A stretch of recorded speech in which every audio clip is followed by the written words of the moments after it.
السلام عليكم ورحمة الله وبركاته.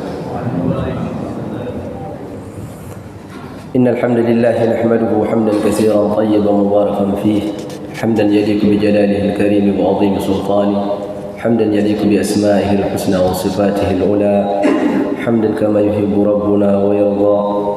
أشهد أن لا إله إلا الله وأشهد أن محمدا عبده ورسوله وخليله وصفيه لا نبي ولا رسول بعده. اللهم علمنا ما ينفعنا وانفعنا بما علمتنا وارزقنا علما. رب اشرح لي صدري ويسر لي أمري واحلل عقدة من لساني يفقهوا قولي. ثم أما بعد. Alhamdulillah, puji syukur kita panjatkan kehadirat Allah Subhanahu wa taala di pagi hari ini atas izin dan takdirnya. Allah Subhanahu wa taala masih mempertemukan kita dalam keadaan sehat walafiat di majlis ilmu, majlisul iman, taman dari taman-taman surga. Semoga Allah Subhanahu wa taala senantiasa memberikan taufik, hidayah, keberkahannya kepada kita, sehingga Allah Subhanahu wa taala selalu memudahkan kita untuk melangkah, mengeluarkan ucapan dan tingkah laku yang mendatangkan keridhaan Allah Subhanahu wa taala. Untuk mempersingkat waktu, kita akan langsung masuk ke pembahasan inti kita, pembahasan kitab Sahih Bukhari. Pada kesempatan ini kita akan membahas dua hadis, di mana dua hadis ini, yang pertama hadis Abu Hurairah radhiyallahu anhu, yang kedua hadis Abdullah ibnu Amr radhiyallahu anhu. Al-Imam Al-Bukhari rahimahullah taala membuat sebuah judul untuk dua hadis ini dengan mengatakan babu alamatil munafiq, bab tanda orang munafik. Tentunya jamaah sekalian dirahmati oleh Allah Subhanahu wa taala, tidak asing lagi bagi kita semua bahwa orang munafik itu di dunia itu gabung sama orang beriman. Ada di tengah orang beriman, bukan lahir dari tengah orang-orang kafir. Namun pada hari kiamat Allah Subhanahu wa taala akan mengumpulkan mereka dengan kelompok mereka yang sebenarnya itu orang kafir. Allah Subhanahu wa taala berfirman, "Innallaha jami'ul munafiqina wal kuffara fi nari jahannam jami'an." Sesungguhnya Allah Subhanahu wa taala hari kiamat akan mengumpulkan orang munafik beserta teman mereka yang sebenarnya itu di dalam neraka jahanam semuanya, jami'an. Allah mengabarkan bahwa orang munafik ini hakikatnya bukan orang beriman. Namun di dunia ini ibadah Allah, mereka itu lahir di tengah orang beriman. Makanya Allah Subhanahu wa taala di dalam surah Al-Baqarah di awal itu menjelaskan tiga kelompok manusia. Satu orang beriman, dua ayat setelahnya orang kafir, 13 ayat setelahnya itu ciri orang munafik. Dan tentunya tidak ada orang yang beriman ikhlas karena Allah Subhanahu wa taala kecuali dia khawatir dan takut apabila Allah Subhanahu wa taala masukkan dia menjadi orang munafik. Namun sebagaimana Allah Subhanahu wa taala selalu tegaskan di dalam Al-Qur'an, "Laisa bi amaniyukum wala amani ahli kitab." Namun kekhawatiran itu tidak cukup hanya sekedar sebagai angan-angan, tapi harus ada usaha untuk menghindarkan diri kita, menyelamatkan diri kita dari kelompok yang disebutkan oleh Allah sebagai orang munafik. Kalimat munafik disebutkan oleh ulama kita secara bahasa itu ada dua pengambilan dasar kata. Ada sebagian ahli bahasa mengatakan diambil dari kalimat nafiqa'u yarbu, yaitu yarbu itu adalah sebuah binatang kecil mirip dengan tikus. Dia itu memiliki lubang yang dimana lubangnya itu dua pintunya. Pintu dia masuk, kemudian dia lubangin lagi pintu yang lain, yang dimana lubang ini tidak sampai tembus permukaan, cuman dia buat tipis, yang apabila dia diserang oleh binatang yang lain, maka dia akan masuk ke lubang itu dan kemudian dia akan jebol lubang atau pintu yang lainnya yang sudah dia persiapkan sebelumnya, sehingga yang memangsa dia mengira akan keluar dari pintu yang sama, ternyata dia sudah melarikan diri. Intinya maknanya adalah dia menipu orang yang mengejar dia. Kemudian ada juga ulama yang mengatakan bahwa diambil dari kalimat nafaq. Nafaq itu adalah terawan. Kita kalau umroh atau haji sering ditulis di situ an-nafaq, itu artinya terawan. Nah, terawan ini juga kata ulama memberikan makna yang hampir sama, yaitu tempat bersembunyi. Jadi muara dari makna nifaq itu adalah menyembunyikan sesuatu yang tidak sesuai dengan zahirnya. Kemudian dikerucutkan lagi definisinya oleh para ulama rahimahullah, yaitu menyembunyikan sebuah kekufuran kemudian menampakkan keislaman. Dan itu yang ada di zaman Nabi SAW.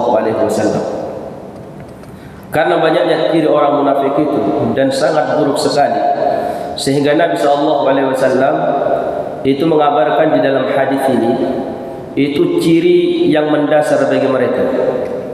Di dalam hadis Abu Hurairah di sini disebutkan, an Abi Hurairah radhiyallahu anhu, عن النبي صلى الله عليه وسلم قال آية المنافق ثلاث إذا حدث كذب وإذا وعد أخلف وإذا اؤتمن خان.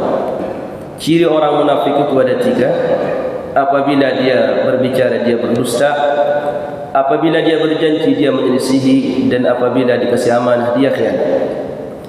Kemudian di hadis yang kedua, hadis Abdullah bin Amr, lafadznya berbeda. Nabi SAW mengabarkan arba'un man kunna fihi kana munafiqan khalisan. Ada 4 perkara yang apabila 4 perkara ini ada pada diri seorang, maka dia menjadi munafik yang asli. Qala man kadzaba fihi man kanat fihi khaslatun minhunna kanat fihi khaslatun minan nifaq hatta yada'aha.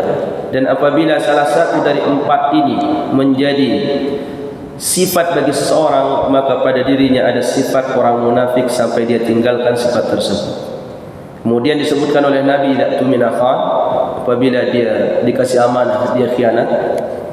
Kemudian wa idza haddatsa kadzaba, apabila dia berbicara dia berdusta.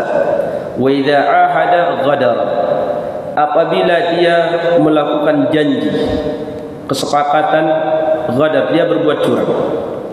Wa idza khasam fajar, apabila berdebat dia selalu membela kebatilan dengan dalil yang dia dapatkan, yang penting bagaimana dia menang.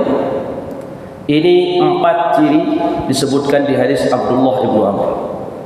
Namun jamaah sekalian, dari 2 hadis ini kata ulama rahimahullah taala itu disimpulkan ada 3 sebenarnya. Jadi tidak bertentangan antara hadis Abu Hurairah sama hadis Abdullah ibnu Amr ibnu As radhiyallahu anhu.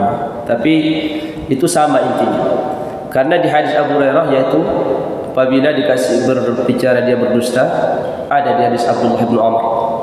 Apabila dia berjanji, apabila dia dikasih amanat dia berkhianat. Itu ada di hadis Abdullah ibnu Amr. Kemudian di hadis Abu Hurairah lafadznya wa idza wa'ada akhlaf, apabila dia berjanji dia menyelisih. Kemudian lafadznya di hadis Abdullah bin Amr wa idza ahada ghadar, apabila dia mengadakan kesepakatan dia berbuat curang. Ini maknanya sama sebenarnya. Kalau wa'dun itu janji biasa, kalau ahdun itu semacam kesepakatan yang sudah dijelaskan syarat oleh kedua belah pihak, kemudian melakukan sebuah kecurangan. Kemudian yang ketiga, wa idza khasama fajar, apabila dia debat sama orang lain, dia sekalipun dia tahu itu dia salah, dia ada di posisi yang salah, tapi dia cari dalil, seakan-akan kebatilan yang ada pada dia itu seakan-akan menjadi hak, sebuah kebenaran. Apalagi dia pintar bersilat lidah dan pintar berhujjah, maka orang yang mendengarkan akan mengatakan huwa lal haq, huwa shawab, dia berada dalam kebenaran, dia yang benar, yang lain salah. Tapi sekali lagi kebenaran bukan diukur dengan kemenangan di dalam berdebat. Sebagaimana Imam Malik rahimahullah taala ketika didatangi oleh seorang Syiah, kemudian dia mengatakan nuridu an nukhasimat atau kama qala, saya ingin berdebat diskusi sama kamu. Kata Imam Malik rahimahullah, dalam rangka apa kita berdebat? Ya, dalam rangka untuk mencari kemenangan. Terus kata Imam Malik, apa setelah itu? Setelah kita debat itu apa intinya? Kalau saya yang menang, kamu harus ikut saya. Terus kalau kamu yang menang, aku ikut kamu. Kata Imam Malik rahimahullah, taruhlah kita debat. Kamu menang, saya ikut kamu. Kemudian kalau nanti ada yang lain mendebat kamu, orang ketiga, kemudian dia menang, apakah kita ikut dia? Kita ikut dia, kata orang Syiah. Kata Imam Malik, kalau itu agama kamu, maka saya sudah tahu agama saya. Jadi tidak perlu saya berdebat. Maka jamaah sekalian dirahmati oleh Allah, menangnya seorang dalam perdebatan bukan ukuran sebuah kebenaran. Dan itu sudah dijalani oleh para ulama salaf rahimahullah taala. Bahkan mereka itu tidak senang namanya berdebat, karena debat itu ujung-ujungnya adalah mengeraskan hati seseorang. Baik jamaah sekalian dirahmati oleh Allah, inti daripada dua hadis ini kata ulama rahimahullah itu sebenarnya lari kepada tiga hal. Satu, amalan lisan. Amalan lisan itu ditandai oleh pembicaraan. Idza haddatsa kadza. Kalau dia berbicara, dia berdusta. Kemudian yang kedua, itu kepada amalan zahir. Orang itu amalan kita amalan zahir. Yang kedua, wa idza tumina khan. Apabila dia dikasih amanah, dia berkhianat. Ini mengisyaratkan kepada amalan zahir saja. Kemudian yang selanjutnya, wa idza wa'ada akhlafa wa idza ahada ghadara. Kemudian masuk wa idza khasama fajar. Ini tiga-tiga ini kata ulama rahimahullah masuk dalam bab amalan hati, yaitu masalah niat. Kita akan bahas satu persatu. Semoga Allah Subhanahu wa taala memberikan kemudahan untuk difahami dan waktunya cukup. Yang pertama, idza haddatsa kadza. Alamat tanda. Kalau kita ingin menyebutkan tanda, karena yang dibahas ini adalah tanda orang munafik. Kalau kita ingin menyebutkan tanda rumah kita kepada orang yang mau datang ke rumah kita, tentu kita akan menyebutkan sesuatu yang tidak mungkin berubah. Itulah tanda. Sesuatu yang kokoh, la yataharrak wa la yatanaqqal. Sesuatu yang tidak mungkin berpindah berubah. Itu namanya tanda. Contoh misalkan rumah saya ada pohon besarnya, atau rumah saya ada bangunan apa namanya yang tidak mungkin bangunan itu seketika hilang. Itu namanya tanda. Tapi kalau kita ngasih tahu kepada orang, rumah saya itu tandanya ada mobil di depannya, mobil putih misalnya, dicari mobilnya kan mungkin bisa dipakai, bisa keluar. Tidak mungkin orang mengatakan rumah saya ada mobilnya di depan. Kenapa? Karena mobilnya bisa bergerak, bisa dipakai, bisa tidak ada. Atau mengatakan rumah saya ada awannya tebal di atas, tidak mungkin, karena awan itu bisa hilang. Maka bisa jadi tanda untuk sementara, ya, tapi tidak bisa dijadikan sebagai tanda untuk selamanya. Maka dari sini kata ulama rahimahullah, kita bisa pahami bahwa tanda orang munafik itu menjadi ciri khas, yang menjadi ciri khas untuk orang munafik. Contoh misalkan, idza haddatsa kadza, kalau dia berdusta, kalau dia berbicara, dia itu berdusta. Kalau seorang muslim misalkan, dan sering kita mengatakan, ada orang muslim berdusta. Ada tidak orang muslim berdusta? Oh banyak, ya. Kita hampir semuanya kayak berdusta. Ibrahim disebutkan oleh Nabi dalam hadis Ibnu Abbas radhiyallahu anhu, rawahu muttafaqun alaih. Lam yakfit Ibrahim illa thalatha kadzab. Ibrahim itu selama hidup itu berdusta hanya 3 kali selama hidup. Padahal umur Nabi sebelum kita itu mencapai melewati ribuan tahun. Di dunia hidupnya alaihi salam Ibrahim itu dicatat oleh Nabi, disampaikan oleh Allah, diwahyukan, Nabi Ibrahim itu berdusta hanya 3 kali. Itu pun hakikatnya sebenarnya bukan dusta, ya, sudah disebut dusta. Fi thintain fi dzatillah. 2 dustanya itu karena Allah Subhanahu wa taala. Ketika dia dipanggil untuk mengadakan hari raya sama Namrud, maka dia mengatakan inni saqim, saya sakit. Sakit dia orang memahami dia sakit jasad, ya udah dikasih uzur, kamu kan sakit. Sebenarnya kata ulama, sakitnya sakit hatinya. Melihat apa? Melihat kesyirikan yang dilakukan oleh Namrud, tidak mau beriman sama emas. Dia mengatakan sakit. Dia dalam bahasa mantiknya atau usulnya, dia melakukan tauriyah sebenarnya, mengeluarkan lafaz mengandung dua makna. Pendengar memahami makna yang satu, sementara yang mengucapkan memahami, memaksudkan makna yang satu, sehingga hakikatnya dia tidak bohong. Ibrahim alaihissalam itu sudah disebut oleh Nabi bohong, karena secara zahirnya tidak sesuai dengan apa yang difahami oleh orang yang mendengar. Kemudian yang kedua, ketika dia ditanya, wahai Ibrahim, apakah kamu yang menghancurkan patung-patung ini?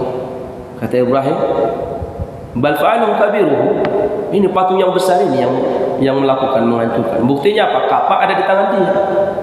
Tanyakan aja dia.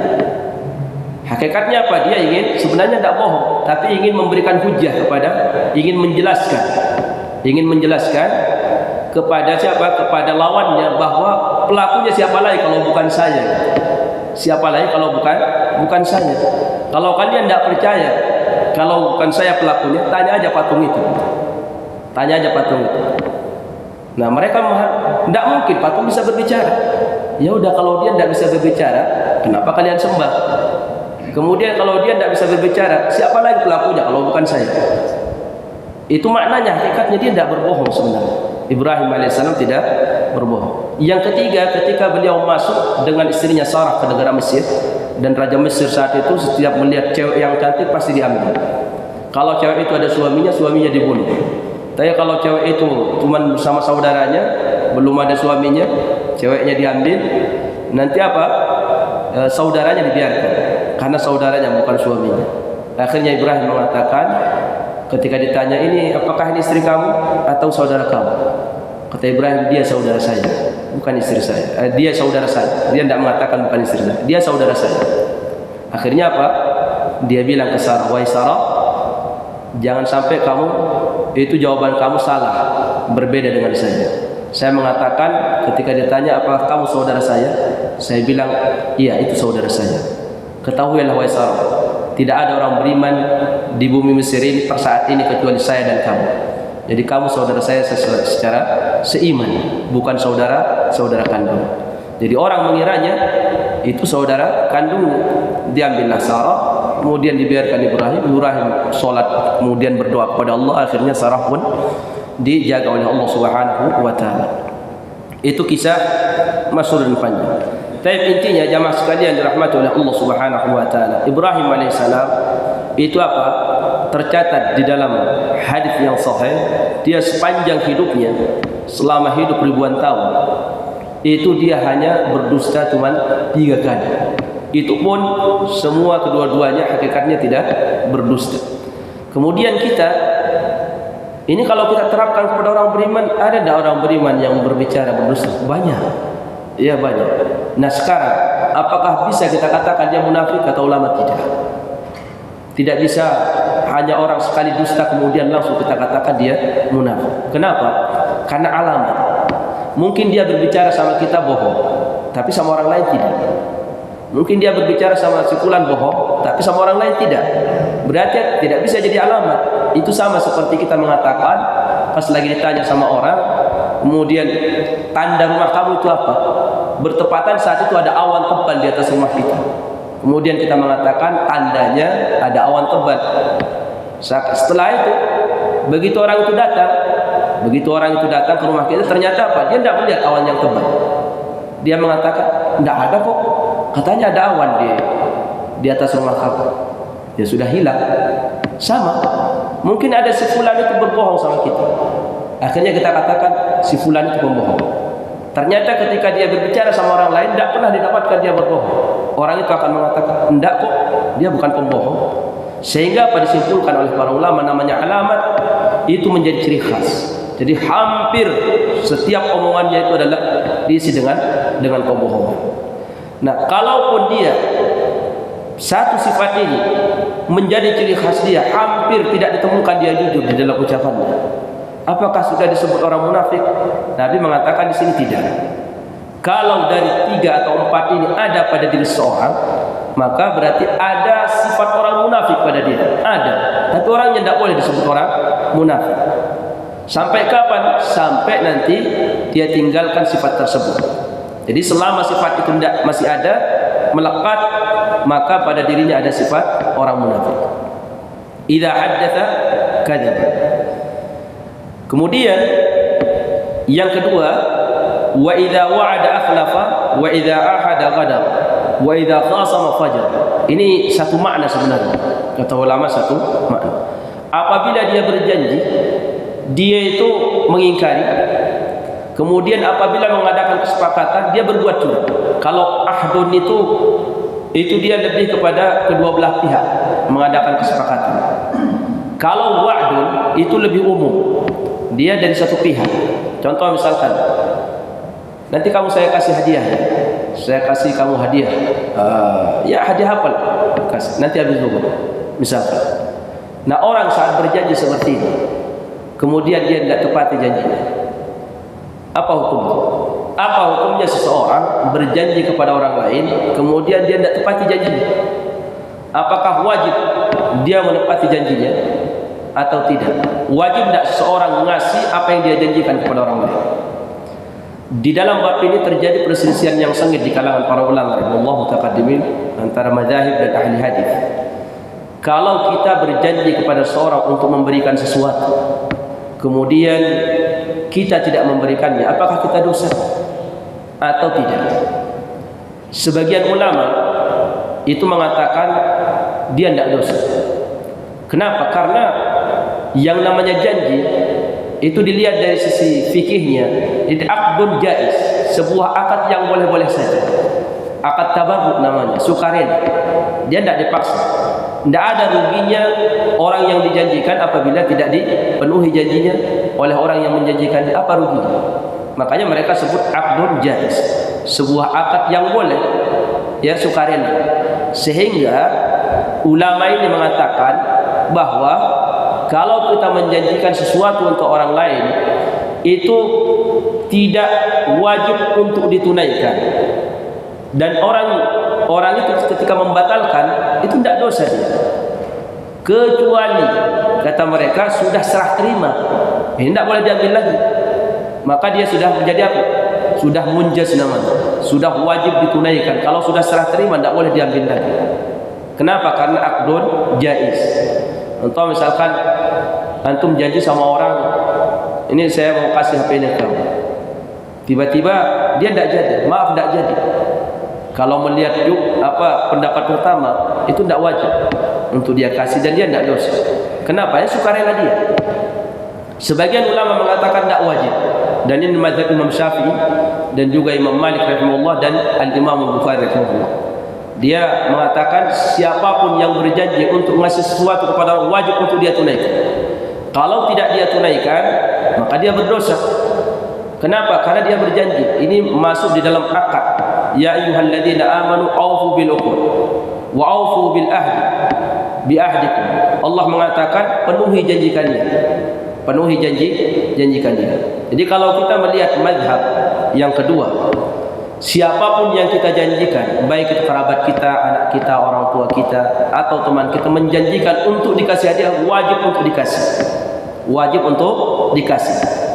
Tapi kalau ternyata di kemudian hari sebelum apa yang kita janjikan ternyata kita tidak mampu untuk memberikan, ternyata karena udzur syar'i kita tidak dosa. Kita tidak dosa. Tapi kalau kita tidak ada udzur syar'i, wajib untuk ditunaikan. Wajib untuk ditunaikan. Kemudian kalau kita berjanji untuk memberikan hadiah kepada orang lain, tapi waktu kita berjanji sudah ada niat untuk tidak menunaikan, di situ dia masuk dalam kadzib, berdusta. Dia masuk dalam kadzib. Dia masuk dalam orang yang berdusta sudah di awal, dan dia sudah dicatat sebagai satu dosa.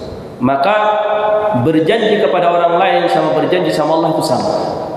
Nah, orang munafik ini itu sudah menjadi darah daging bagi dia. Berjanji kepada orang, berjanji kepada Allah Subhanahu wa taala, itu apa? Tidak bisa dipercaya. Dia tidak bisa dipercaya. Makanya para ulama rahimahullah taala itu menilai bahwa seseorang yang berjanji kepada Allah Subhanahu wa taala itu ada 3 tahapan. Ada namanya al-yamin. Janji biasa ada 4 janji biasa. Kemudian yang kedua itu janji pakai sumpah. Nah, pakai sumpah ini wajib kafarah nanti. Kalau kita bersumpah untuk melakukan sesuatu kebaikan, kemudian tidak kita tunaikan, wajib bayar kafarah sumpah. Ya, ngasih makan 10 orang miskin, atau ngasih pakaian 10 orang miskin, atau puasa 3 hari. Kemudian yang di atasnya ada namanya ahdun. Ahdun ini jamaah sekalian dirahmati oleh Allah. Ini kata ulama bukan sumpah. Ini yang terkuat. Ahdun ini adalah seseorang berjanji kepada Allah Subhanahu wa taala itu di atas sumpah. Janji yang kuat. Dan itu banyak Allah sebutkan orang munafik banyak melakukan ahdun kepada Allah Subhanahu wa taala di masa Nabi tapi tidak ditunaikan. Seperti firman Allah Subhanahu wa taala di dalam surat Taubah, "Wa minhum man ahada Allah la in atana Allah min fadlihi lanasaddaqanna wa lanakunanna minas salihin." Fa'aqabahum falamma atahum Allah min fadlihi baghilu bihi wa tawallaw wa hum mu'ridun fa'aqabahum nifaqan ala fi qulubihim ila yaumil qiyamah. Kata Allah di dalam surat Taubah, sebagian orang munafik itu ada yang melakukan ahdun kepada Allah. Dia berjanji kepada Allah Subhanahu wa taala, apabila nanti Allah akan memberikan saya harta yang banyak, maka saya akan sedekah. Kemudian saya akan menjadi orang saleh. Kan mungkin banyak orang seperti itu saat ini kan. Ya, saat ekonominya masih di bawah standar, malas untuk taat kepada Allah. Ya, karena masih sibuk pening sama ngurus ekonomi, belum ada duit. Nantilah kalau sudah ada, sekalipun tidak terucap tapi ada dalam hati. Cuman selama dia di dalam hati, apakah dia masuk ahdun? Tidak, kata ulama. Dia tidak. Tapi itu amalan hati. Banyak orang seperti itu. Yang haram ditabrak, yang ini ditabrak, yang ditabrak. Setelah terkumpul hasil harta yang banyak, baru jadi orang soleh. Jadi orang soleh, taubat kepada Allah. Kenapa? Fasilitas semua sudah ada. Nah, itu ciri orang munafik di dalam Al-Quran. Itu ketika melakukan ahdun itu dia berjanji kepada ahadullah, saya berjanji kepada Allah. Wa minhum man ahada Allah la in atana Allah min fadlihi lanasaddaqanna wa lanakunanna minas salihin. Di antara mereka ada yang berjanji kepada Allah, kalau nanti saya punya harta banyak akan sedekah dan saya akan menjadi orang saleh. Baru jadi orang saleh kalau sudah haknya terpenuhi. Ini ciri orang zalim juga. Ya, ciri orang zalim itu haknya dipenuhi, baru memenuhi hak Allah Subhanahu wa taala. Falamma atahum min fadlihi bakhilu bi. Ketika apa yang dia janjikan ternyata dipenuhi sama Allah, juga pelit, janjinya lupa. Ya, wa tawallaw, dan tidak jadi orang soleh. Banyak juga di kalangan kita mau berjanji ingin jadi orang soleh, ingin taubat kepada Allah kalau sudah tercukupi ekonominya, ternyata tidak juga. Ya, berapa kali kita mungkin sering janji, kalau di dalam hati masih ringan. Tapi kalau sudah dilafadzkan, kita berjanji kepada Allah Subhanahu wa taala, nanti kalau saya sudah banyak harta akan jadi orang saleh, tapi tidak ditunaikan, ingat kata Allah Subhanahu fa'aqabahum nifaqan fi qulubihim. Akhirnya Allah Subhanahu wa taala munculkan sifat nifak di dalam hati mereka.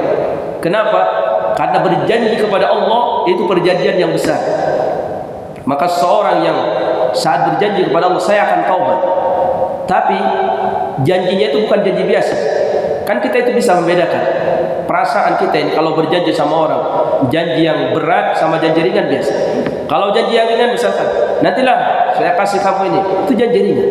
Tapi kalau janjinya berat, nanti saya akan kasih kamu, itu berarti apa? Ada kesungguhan.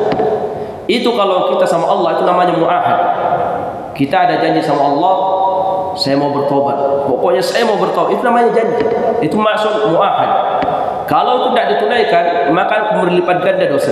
Satu, tidak bertobat dari tobat itu wajib, ya, tidak bertobat dari maksiat. Kemudian janji yang digunakan sama Allah itu janji yang kuat. Kemudian yang paling tinggi di atasnya itu nadar. Yang paling tinggi itu nadar. Bernadar itu lillahi alayya nadhrun an usalliya al-lailah at-tahajjud.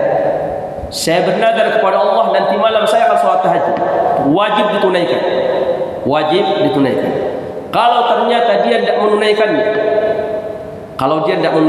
karena nazar ini kepada sesuatu yang mustahab, sesuatu amalan yang sifatnya sunnah. Jangan kita bernazar dengan sesuatu yang wajib. Allillahi alayya nadrun an nusalli salawatul khams. Saya bernazar kepada Allah akan solat 5 waktu. Kamu tidak nazar aja sudah wajib untuk solat. Makanya ulama mengatakan orang yang bernazar dengan sesuatu yang diwajibkan itu namanya tahsilul hasil. Itu maknanya tidak ada manfaatnya. Karena kamu nazar atau tidak nazar sama. Kamu wajib untuk melaksanakan sholat 5 waktu. Tapi nazar itu hanya berlaku dan dianjurkan dalam perkara yang sunnah. Karena yang sunnah ini tidak wajib. Tapi ketika kita sudah bernazar, maka menjadi wajib. Naik derajatnya menjadi wajib. Kalau tidak kita tunaikan, maka kita berdosa. Nah, permasalahannya sekarang yang terjadi perselisihan juga di kalangan ulama rahimahullah, yang mungkin ini juga banyak yang antum pahami terkait dengan nazar. Apakah nazar itu ada kafarahnya? Apakah nazar ada kafarahnya? Orang yang ulama yang mensahihkan lafaz hadis yang mengatakan wa kafaratun nadz kafaratu yamin, dan kafarahnya penebus dosa nazar itu sama seperti penebus dosa sumpah.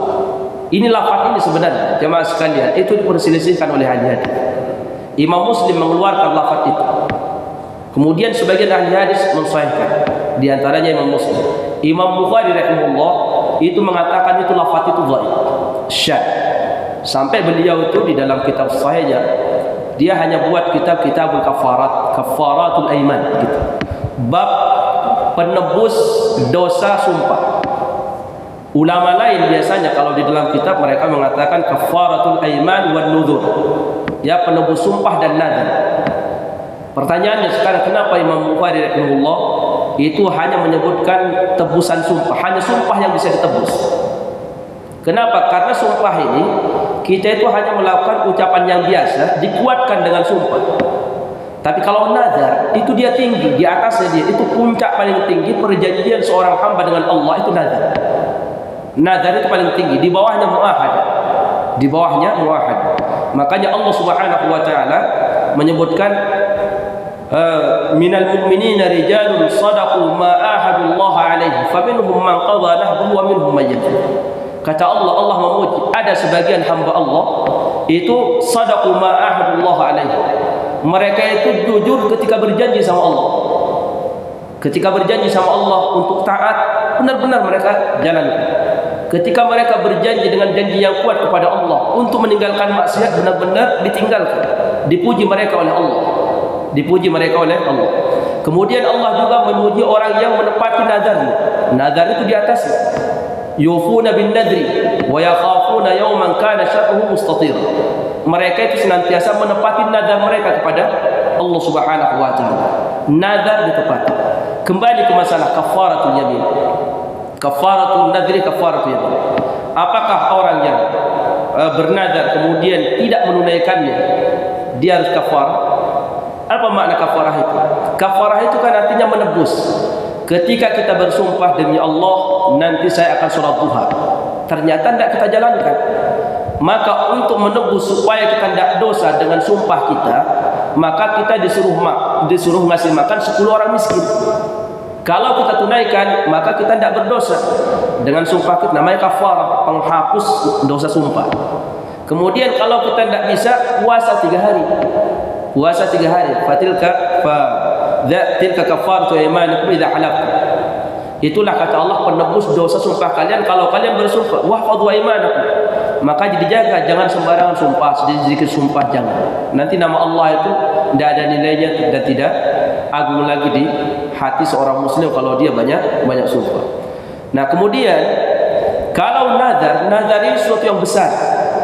Sehingga Imam Bukhari rahimahullah ta'ala melihat, dan juga Imam Malik, bahkan Imam Syafi'i rahimahullah melihat bahwa orang yang bernazar itu tidak ada kafarah. Karena apa? Mereka mendhaifkan hadis tersebut, lafadznya itu didhaifkan. Ketika hadis ini didhaifkan, maka tidak ada hujjah bagi orang yang mengatakan bahwa nazar itu ada kafarah. Kenapa? Karena saking besarnya dosa orang yang bernazar kepada Allah dan dia tidak menunaikan, maka tidak ada yang bisa menebus kecuali taubat. Kalau sekedar puasa 3 hari tidak bisa menebus. Kalau sumpah itu masih ringan. Tapi kalau nazar itu berat. Makanya Aisyah radhiyallahu anha diriwayatkan oleh Imam Muslim dan Imam Bukhari dan Muslim, beliau itu setelah Rasulullah wafat, itu Aisyah itu banyak bersedekah. Sampai Abdullah bin Zubair, keponakannya sendiri, itu kan keponakannya, saking sayangnya sama Abdullah bin Zubair, anak daripada Asma, itu sampai Aisyah itu dijuluki dengan sebuah kunyah Ummu Abdillah, ibunya Abdillah. Apakah Aisyah punya anak? Tidak ada. Abdullah yang dimaksud itu Abdullah bin Zubair, keponakannya, saking sayangnya dia sama Abdullah bin Zubair. Namun Abdullah bin Zubair ini suatu hari, ini setelah Nabi wafat, melihat ini Aisyah ini banyak bersedekah, banyak bersedekah kepada orang, ya, hartanya banyak bersedekah. Akhirnya Abdullah bin Zubair menilai ini berlebihan. Sampai keluarlah omongan dari Abdullah bin Zubair ini apa? Dia mengatakan, kalau Aisyah tidak berhenti berlebih-lebihan di dalam bersedekah, wallahi la-ahjuranna, saya akan mendiamkan dia dan tidak akan mengajak dia untuk berbicara. Cerita itu sampai kepada Aisyah. Omongan Abdullah bin Zubair sampai kepada Aisyah radhiyallahu anha. Kemudian Aisyah mengatakan, aqalahu, apakah benar dia mengucapkan seperti itu? Kata sahabat, benar wahai bunda Aisyah. Kata Aisyah, demi Allah la ukallimuhu abadan, demi Allah saya tidak akan mengajak dia berbicara. Bagaimana dia itu mau mengatur saya dalam bersedekah? Demi Allah tidak akan saya ajak dia bicara selamanya. Dan sampai lama Abdullah bin Zubair akhirnya sedih. Dia mengutus beberapa sahabat untuk menjadi penengah ke Aisyah supaya diajak ngomong sama Aisyah. Aisyah tidak mau, pokoknya tidak mau. Akhirnya suatu hari Abdullah bin Zubair ini karena sudah lama tidak diajak bicara oleh Aisyah dan dia sedih, maka dia cari cara gimana caranya supaya nanti Aisyah ini bisa mengajak saya bicara. Akhirnya dia ajak Miswar ibn Makhramah sama Abdurrahman ibn Aswad. Kata Abdullah bin Zubair, mau tidak nemenin saya masuk ke rumah Aisyah? Dikirain Abdullah bin Zubair punya niat. Ini Abdurrahman sama Miswar bin Makhrawah tidak tahu apa maksud Ibnu Zubair, dikirain orang ziarah biasa. Ya ayo saya temui, kita temani. Akhirnya mereka masuk. Begitu kata Miswar, Assalamualaikum. Waalaikumsalam. Ana dakhul, boleh kami masuk? Ya tafadhal, kata Aisyah, silakan masuk. Kata Miswar, kulluna, semua kami boleh masuk? Iya semuanya. Akhirnya Abdullah bin Zubair begitu diizinkan masuk, langsung dia masuk, dia buka gorden Aisyah, kemudian dia masuk ke dalam kamarnya, dia peluk Aisyah sambil menangis. Aisyah pun menangis, Abdullah bin Zubair menangis. Kata Miswar, ada apa ini? Ada apa kok kayak gini jadi? Akhirnya dia tahu ceritanya. Kalau saya tahu kamu itu mau nipu kami, kata Miswar, saya tidak akan mau menemani kamu. Ternyata kamu ada masalah sama bibi kamu. Akhirnya dia menangis. Setelah itu dinasihati. Ya udah Aisyah, kamu udah itu ajaklah bicara, itu kan dosa. Nabi kan melarang seorang itu untuk tidak menegur saudaranya sama muslim lebih dari 3 hari. Kamu tahu hadis? Iya saya tahu katanya. Tapi nazar itu berat katanya. Berat, dosa saya sudah bernazar. Perkara nazar itu berat. Sekalipun dosa tapi berat. Akhirnya dinasihati itu dinasihati. Abdullah bin Zubair nangis, ya nangis. Aisyah pun nangis. Aisyah itu berat mau menabrak nazarnya, padahal nazar maksiat. Memang dia maksiat, tapi dia melihat kepada janji sama Allah itu kuat. Sampai dia mengatakan, wan nadru syadid. Nazar itu berat, besar. Tapi kata Miswar, wahai Aisyah, ini kan perkara yang dilarang oleh Allah. Ayolah dinasihati. Sampai begitu sudah dinasihati lama, akhirnya Aisyah mau mengajak Abdullah bin Zubair berbicara. Tapi setelah itu karena dia melihat nadarnya sudah bernadar kepada Allah untuk tidak ngajak omong Abdullah bin Zubair, untuk memuliakan nadarnya, beliau membebaskan 40 budak jadi orang merdeka. 40 budak, satu budak itu berapa puluh juta atau mungkin berapa ratus juta. 40 budak dia bebaskan. Kenapa? Karena beliau melihat nadar itu berat, besar. Orang bernadar kepada Allah itu besar. Orang sekarang ini bernadar biasa santai, bernadar kepada Allah, bernadar. Dia tidak tahu bagaimana konsekuensi nadar itu, besarnya dosanya sampai tidak bisa ditebus dengan sekedar puasa 3 hari. Maka itu mazhab Imam Al-Bukhari rahimahullah. Aisyah radhiyallahu anha setelah kejadian itu, setiap kali dia ingat kejadian itu dia menangis sampai jilbabnya itu basah. Kenapa dia menangis? Apakah dia menangis karena stop berbuat dari dosa? ya menghentikan dirinya dari berbuat dosa, tidak ngajak Abdullah bin Zubair berbicara, bukan. Dia melihat nadarnya itu besar, kok bisa ditabrak sama dia, dan kenapa dia bisa bernadar seperti itu, berat nadar. Maka para ulama rahimahullah taala menyimpulkan, termasuk Imam Bukhari, bahwa nadar itu tidak ada tebusan, tidak ada kafarah. Orang itu bertaubat aja kepada Allah Subhanahu wa taala. Jadi intinya jamaah sekalian yang dirahmati oleh Allah, kalau kita melakukan muahadah dengan Allah, janji yang kuat atau di atas nadar, itu wajib untuk kita tunaikan, tidak ada jalan lain. Kalau ternyata di kemudian hari apa yang kita janjikan ada udzur syar'i, fattaqullaha mastata'tum. Jadi tidak ada kafarah, kecuali kita mengambil mazhab Imam Muslim mensahihkan hadisnya, maka ada kafarah.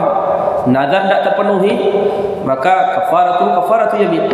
Kafarahnya, tebusannya sama seperti tebusan sumpah. Tinggal puasa 3 hari atau ngasih makan 10 orang miskin.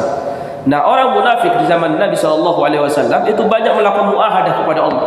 Ya Allah, jika engkau saya berjanji, kalau kau memberikan ini saya akan ini. Itu banyak.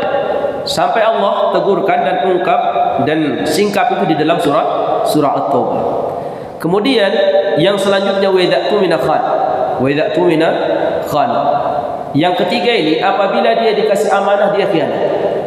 Apabila dikasih amanah dia khianat. Amanah itu banyak. Amanah harta, ya, dikasih amanah harta, khianat. Itu ciri orang munafik. Apakah sekali dia berkhianat kemudian langsung dicap orang munafik? Tidak bisa. Sampai benar-benar menjadi sifat yang sulit untuk ditinggal. Setiap kali ada orang dikit harta, itu hilang sama dia. Tidak kembali lagi khianat. Khianat dengan kehormatan, nama baik orang lain, atau khianat di dalam bab sir orang, rahasia orang lain. Sering kita mendapatkan cerita rahasia dari teman sendiri, ya, rahasia, tolong jangan dibongkar kepada orang lain. Itu sering. Bahkan orang itu senang mendengar cerita. Kalau Nabi itu tidak senang dia mendengar rahasia orang, dan ulama salaf juga tidak senang mendengar cerita dan rahasia orang. Kenapa? Karena itu beban sebenarnya. Kita ini sudah mumet kepala kita mikirin beban nafkah, cari nafkah, kemudian banyak masalah. Senang lagi untuk apa? Dengar cerita buruk orang lain. Itu kalau orang sudah mendengarkan tentang rahasia pribadi dia, itu sebenarnya amanah, kata Ibnu Jauzi. Amanah. Ya, itu amanah. Kamu itu kalau senang mendengar cerita rahasia orang lain, dia ngadu, dia seperti ini, itu sama halnya kamu menambah beban sama diri kamu. Kenapa? Karena seberapa kuat kamu mempertahankan untuk tidak bocor rahasia, seberapa kuat. Mungkin 1 minggu kamu masih bagus hubungannya sama dia, masih dijaga rahasia. 2 minggu berjalan masih bagus hubungan. 1 bulan, 1 tahun sudah mulai bentrok itu. Nah, ketika sudah bentrok dan kita banyak mengetahui rahasia dia yang dia takut kalau terbongkar, maka itu potensi untuk apa? Untuk ghibah saat itu, sehingga orang bocorlah semuanya kemudian.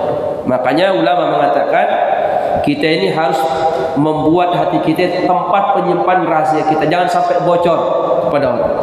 Kata ulama, kata seorang penyair, kalau hati kamu sudah tidak bisa menyimpan rahasia kamu sendiri, kemudian kamu simpan kepada orang lain, itulah hakikatnya kamu orang jahil, orang bodoh. Kamu saja tidak bisa menyimpan rahasia kamu sendiri. Bagaimana kamu ceritakan kepada orang rahasia kamu dengan kamu pesankan kepada dia, tolong jangan ceritakan kepada orang lain, saya malu. Nah, kamu sudah bocorin pertama. Kalau orang sudah bocor, rahasia kita sudah bocor dari kita. Jangankan orang lain, hatinya. Sekuat apa hatinya? Mana lebih kuat, hati kita apa hati dia? Megang rahasia kita sendiri. Ya, hati kita. Hati kita aja bocor, apalagi hati yang dititipin rahasia. Maka kita sebagai orang yang menerima cerita buruk dari orang lain, dari teman sendiri, atau cerita rahasia yang sifatnya rahasia, itu jangan senang. Kalau kita kan senang, oh cuman saya yang tahu. Iya, tidak apa-apa, cuman saya yang tahu. Iya, cuman saya sampaikan kepada saya aja. Insya Allah kalau saya aman, tidak akan bocor. Tidak mungkinlah bocor. Iya, saat kau masih aman. Tapi saat kau bentrok, itu buyar semuanya, keluar. Ya, ibarat sepitang yang mampet dan keluar muncrat ke atas. Ya. Ke atas semua, yang busuk-busuk itu keluar semua. Nah, itu terjadi dalam kehidupan kita. Makanya Nabi SAW berpesan sama para sahabat, jangan sekali-kali ada di antara kalian yang menceritakan rahasia sahabat saya yang lain kepada saya. Saya tidak mau. Saya ingin keluar berjumpa dengan sahabat saya dalam keadaan hati saya selamat, menilai semua sahabat saya baik-baik. Karena kalau kita sudah mendengar buruk cerita buruknya orang, sekalipun kita tidak tahu, tapi kalau sudah mendengar, itu ketemu dia sudah bagaimana? Contoh misalkan, antum ketemu sama saudara antum, dia asing sama antum, baru ketemu, tapi antum sudah dapat informasi dari dia sebelumnya, si fulan pembohong, si fulan seperti ini. Antum ketemu dia itu sudah menganggap dia itu rendah, sudah jatuh. Kenapa? Karena sudah tahu rahasia. Akhirnya apa? Berpotensi untuk merendahkan orang lain. Sementara di dalam Al-Quran Allah Subhanahu wa taala menyebutkan, la yasra qaumun min qaumin asa yakunu khairan min. Jangan sebagian kaum merendahkan sebagian yang lain, bisa jadi orang yang direndahkan jauh lebih mulia di sisi Allah Subhanahu wa taala. Maka jamaah sekalian dirahmati oleh Allah, kata ulama rahimahullah, apakah ini bisa diterapkan kepada orang muslim? Kita katakan dia munafik. Kata ulama, 3 sifat ini tidak mungkin menjadi ciri khas orang beriman, kecuali mungkin sekali dia berdusta, sekali dia khianat, kemudian sekali dia tidak amanah. Itu hal manusiawi, tabiat manusia semuanya. Orang muslim pun ada yang berkhianat. Tapi kalau itu sudah menjadi ciri khas sama dia, maka ada pada diri dia ciri orang munafik. Kalau ada 1 poin dari 3 poin itu menjadi ciri khas, berarti khianat terus, atau dusta terus, atau kemudian tidak menepati janji terus, maka ada pada dia ciri orang munafik. Tapi kalau sekali-sekali janji, kemudian dia menyelisihi, tapi nanti janji lagi dipenuhi janjinya, itu tidak ada ciri orang munafik sama dia. Karena namanya alamat tadi, alamat. Kata ulama rahimahullah, ciri 3 sifat ini itu hanya ada pada orang munafik yang asli. Makanya ulama mengatakan ini nifak amali. Cuman khawatir kalau setiap muslim terjatuh ke dalam perbuatan ini, dikhawatirkan akan mengantarkan dia kepada nifak yang sesungguhnya, yaitu nifak yang asli. Nah, jamaah sekalian dirahmati oleh Allah, setelah kita tahu bagaimana ciri orang munafik dan buruknya di mata Allah Subhanahu wa taala, maka sebagaimana yang pernah kita sampaikan, seorang muslim itu harus tahu ini dosa dan juga harus tahu bagaimana dia menghindar dari dosa. Jangan sekedar tahu itu dosa tapi tidak tahu gimana cara keluar dari dosa. Ya, maka ulama menyarankan agar sifat ini terkikis habis pada diri seorang muslim. Karena intinya nifak itu kan bersandiwara, ya, pura-pura baik di hadapan orang, tapi hakikatnya menyembunyikan sebuah keburukan. Maka apa yang harus dilakukan oleh seorang muslim? Memperbanyak amalan sir, yaitu amalan tersembunyi. Ya, amalan tersembunyi. Karena orang munafik itu disebutkan oleh Allah di dalam Al-Quran, itu orang munafik itu tidak amanah mereka.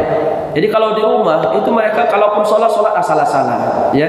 Kalaupun puasa ya banyak yang tidak maksimal puasanya. Tapi kalau orang beriman amanah dengan ini. Kalau orang munafik tidak. Makanya mereka itu banyak sandiwaranya. Kalau tidak ada orang, ya mereka malas untuk beramal. Kalau ada orang semangat. Maka ulama mengatakan supaya sifat ini kita terhindar dari 3 sifat orang munafikin, apa yang harus kita lakukan? Yang kita lakukan perbanyak amalan tersembunyi yang tidak ada yang tahu kecuali kita dengan Allah Subhanahu wa taala. Kalau kita sering sedekah terang-terangan banyak orang tahu, usahakan sedekah itu sembunyi, tidak ada yang tahu kecuali kamu dengan Allah Subhanahu wa taala. Kalau kita terkenal orang yang melakukan qiyamul lail, terkenal orang yang sering qiyamul lail, maka usahakan melakukan qiyamul lail, tidak ada yang tahu kecuali kita dengan Allah Subhanahu. Seperti itu ulama mengatakan, imbangi amalan yang kamu amalkan, amalan soleh yang diketahui oleh banyak orang, dengan amalan soleh yang tersembunyi yang hanya kamu yang tahu dengan Allah Subhanahu wa taala. Barang siapa yang memiliki amalan banyak, amalan tersembunyinya, maka Allah akan menjaga dia dari sifat kenifakan. Karena nifak itu adalah menyembunyikan atau malas beribadah kepada Allah ketika dia sendiri dan semangat beribadah kepada Allah saat banyak orang lain yang melihat dia. Barakallahu fikum wa jazakumullahu khairan. Afwan, mungkin waktunya terlalu lama ya kehabisan. Barakallahu fikum. Mungkin sebelum saya tutup, saya buka tanya jawab, barangkali ada pertanyaan. Fadhal.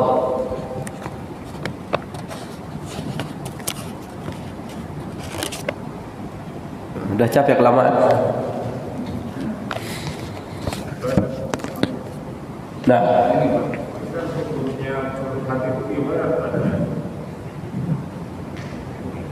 Assalamualaikum warahmatullahi wabarakatuh. Ini kan kalau tadi bilang kalau kita mestinya bisa antrasia kita sendiri, tidak perlu disampaikan kepada orang lain.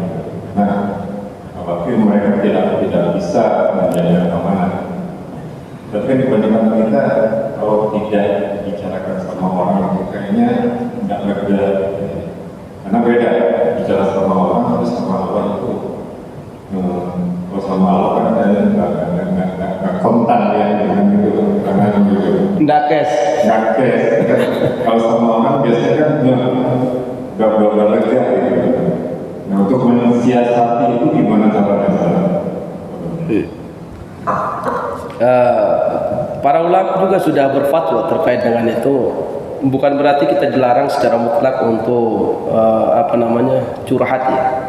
Tapi yang kita perlu pertimbangkan ini tempat kita curhat bisa tidak menyelesaikan masalah kan gitu intinya. Kalau antum itu menceritakan misalkan tahu ini si fulan ini antum ada masalah sama istri misalkan kan. Masalah istri sama istri. Gara-gara apa? Gara-gara misalkan nafkah tidak terpenuhi. Hanya bentrok sama istri kan. Curhat sama orang miskin. Intinya kan masalah harta. Ya, curhat sama temannya juga ekonominya di bawah standar, empot-empotan cerita ini saya ini lagi butuh ini, istri saya mengeluh terus karena nafkah tidak terpenuhi dan lain sebagainya, mau beli ini dah. Apa bisa tidak dia kira-kira memenuhi kebutuhan antum? Masalah antum bisa diselesaikan? Kalau tidak bisa diselesaikan, itu sebenarnya sama antum itu secara bahasa lisan, secara bahasa tubuh antum akan mengatakan kepada orang lain. Kata ulama gini, setiap kali antum curhat kepada orang lain yang antum tahu dia tidak akan bisa menyelesaikan masalah antum juga, itu sama halnya antum mengatakan kepada dia, tolong bantu saya ikut juga sedih seperti saya ini, ya, ikut mikirin masalah saya juga. Antum ketika cerita misalnya ada cekcok masalah sama istri, antum ceritakan kepada tangga antum yang dia juga tidak bisa menyelesaikan masalah. Akhirnya apa? Karena masalah antum dinilai berat sampai dia kaget. Akhirnya teman antum tiba waktu malam mau tidur, seharusnya dia tidur nyenyak, itu tidak bisa tidur nyenyak. Kepikiran antum ikut mikir, ya gimana suruh kasihan. Tapi dia juga tidak bisa bantu. Kan sama halnya antum itu ngasih beban sama dia sebenarnya. Ngasih beban. Yang tadinya harus bisa tidur nyenyak, tidak bisa tidur nyenyak.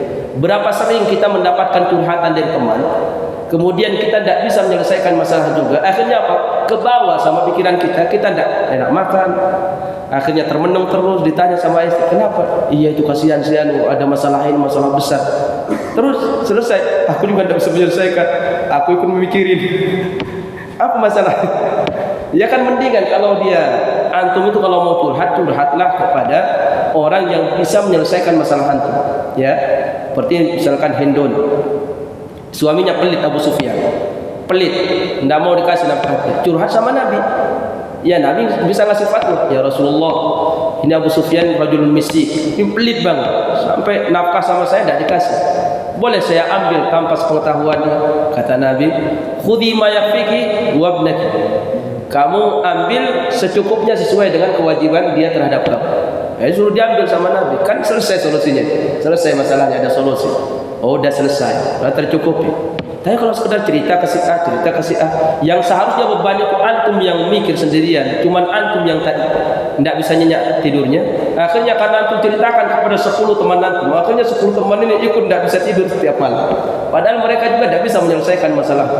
Artinya apa? Itu namanya ngasih beban sama teman. Ya, cuman siapa di antara kita yang tidak terjatuh ke dalam a'adzanallahu iyyakum. Itu senang cerita sama orang lain. Ya, barangkali sekalipun dia miskin, ada kenalan dia ya. Mungkin itu harapannya Pak. Seperti itu. Kalaupun dia tidak bisa menyelesaikan, mungkin dia punya kenalan, punya apa. Ya, semoga aja harapan itu terwujud. Ya, seperti itu, barakallahu. Ada yang lain? Nah, punya masalah mau dikeluhkan juga, tidak usah dikeluhkan ya. antum pikir antum tanggung sendiri aja tuh kalau ada masalah, ya. Kalau tidak nyenyak tidur biar sendirian yang tidak nyenyak tidur. Nanti kasihan kalau ceritain ke teman seharusnya tidurnya cepat tidak bisa tidur. Akhirnya lama tidurnya ikut mikirin, ya gimana caranya menyelesaikan. Akhirnya biasanya dia qiyamul lail karena bangun cepat, akhirnya tidak bisa bangun cepat. Akhirnya apa? Kelewatan tahajudnya karena lama tidurnya, mikirin masalah teman. Jadi boleh kita curhat kepada orang yang kita yakin dia bisa menyelesaikan masalah kita. Seperti itu, barakallahu fikum, dan tidak ada yang bisa menyelesaikan masalah kita yang kita yakini kecuali hanya Allah Subhanahu wa taala. Ya, baik jemaah sekalian, kalau tidak ada pertanyaan, mungkin kita cukupkan sampai di sini. Kita tutup dengan doa kafaratul majlis. Subhanakallahumma wa bihamdika asyhadu an la ilaha illa anta astaghfiruka wa atubu ilaik. Aqulu ma tasma'un. Assalamualaikum warahmatullahi wabarakatuh.